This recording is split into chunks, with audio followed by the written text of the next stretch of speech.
Looking for a great hosting solution? Check our website for prices.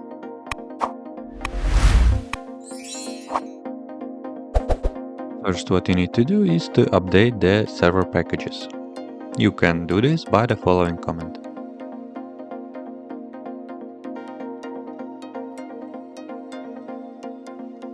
Before proceeding with the installation, it's important to know which graphical card you have. You can do this by running the following command in the terminal. This will display the name of your graphical card. The next step to install Mesa driver is to add the official Mesa repository to your system. You can add this by running the following command.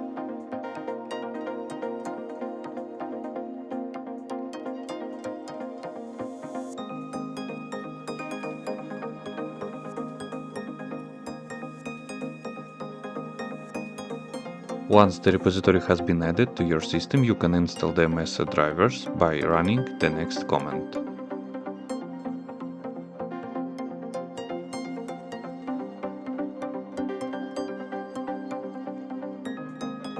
Next, what you need to do is to enter into your graphical shell and run the next command in your terminal.